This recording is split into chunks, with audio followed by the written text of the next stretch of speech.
حضرت زید بن ثابت کو تو حکم دیا کہ ایک مرتبہ جب اللہ کے رسول صلی اللہ علیہ وسلم کو دھوکہ دینے کے لیے یہودیوں نے کیا کیا، ان کے ہاں زنا ہو گیا. اب ان کی کتاب میں باقاعدہ لکھا ہوا تھا کہ زانی کو رجم کرنا ہے، پتھر، وہی جو اسلام میں ہے وہی طریقہ تھا ان کے پاس بھی.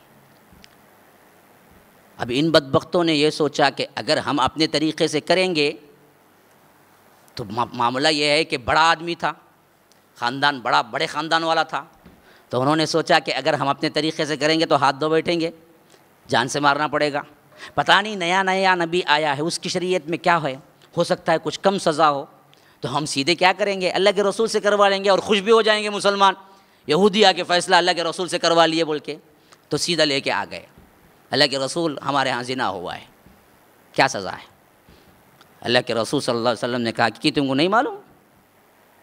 کہا کہ ہمارے ہاں تو بس کیا ہے، مٹے مار کے کالک لگا کے کیا ہے، گدھے پہ بٹھا کے ایک راؤنڈ کرا دیتے ہیں. جھوٹ بولا کہ ہمارے ہاں تو سزا یہی ہے زنا کی، کہ اس کو کیا کرتے ہیں، سر منڈواتے ہیں اور کالک لگاتے ہیں اور گدھے پہ بٹھا کے ایک راؤنڈ کراتے ہیں تاکہ سب لوگوں پر ذلیل ہو جائے، سب کو معلوم ہو جائے کہ یہ زنا کار ہے. اللہ کے رسول نے کہا کہ اچھا یہی ہے، لاؤ تورات لاؤ. وہ تورات لے کے آئے، کہا کہ اٹھاؤ فلاں چیپٹر، اٹھائے پڑھو. وہ اوپر پڑھ رہا تھا، نیچے پڑھ رہا تھا، نیچے جو رجم کی آیت ہے وہ نہیں پڑھ رہا تھا، حالانکہ رجم کی آیت وہیں پر لکھی ہوئی تھی تورات میں.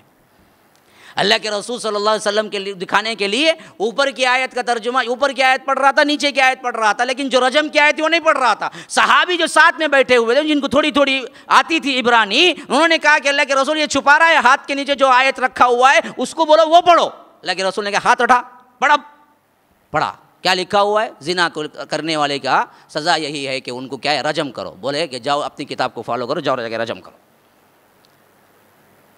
تو اس وقت حضرت زید بن ثابت نے اللہ کے رسول صلی اللہ علیہ وسلم کے پاس جو تھے کہا کہ اللہ کے رسول نے زید بن ثابت سے ان لوگوں پر اعتبار نہیں ہو سکتا، تم ایسا کرو کتنی جلدی ہو سکے عبرانی زبان سیکھ لو، ان کی زبان سیکھ لو، پڑھنا لکھنا جان لو.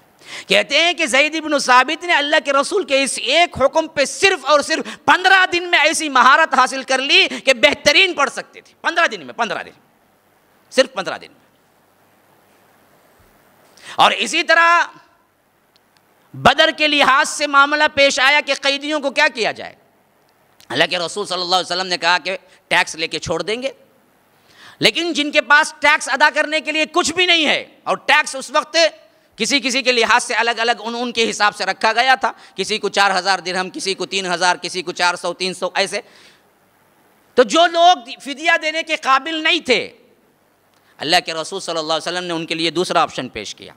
کہا کہ دیکھو اگر تم نہ عربی لکھنا پڑھنا آتا ہے ان قیدیوں میں، کیونکہ بڑے بڑے سردار کیا ہو گئے تھے، قید ہو گئے تھے، تو فرمایا کہ دیکھو اگر تمہیں لکھنا پڑھنا آتا ہے تو میں فدیہ معاف کرنے کے لیے تیار ہوں، تم مدینے کے 10 بچوں کو عربی سکھا دو لکھنا، بس تم عربی سکھا دو، 4000 درہم معاف، 3000، کیا کتنی بڑی فیس دے رہے ہیں دیکھو اس زمانے میں علم کے لیے. 4000 درہم، 5000 درہم معاف، چلو کوئی مسئلہ نہیں، ان کو سکھا دو، ان 10 بچوں کو سکھا دو. جب یہ لکھنا جان، کیونکہ بولتا تو آتا ہی تھا، لکھنا جان لیں گے تم آزاد ہو جاؤ. اس طرح علم کی ترقی کی اللہ کے رسول صلی اللہ علیہ وسلم. اس طرح اللہ کے رسول صلی اللہ علیہ وسلم کیا ہے، صحابہ کو پڑھایا سکھایا، یہاں تک کہ کیا ہے، بڑے بڑے علامہ جو تھے وہ سب کے سب کیا ہیں، ہماری ہی نسل میں مسلمان امت کے اندر آئے. یہ بہت لمبی تاریخ ہے. جب علم کا کنٹرول ہمارے پاس تھا تو پوری دنیا کا کنٹرول ہمارے پاس تھا.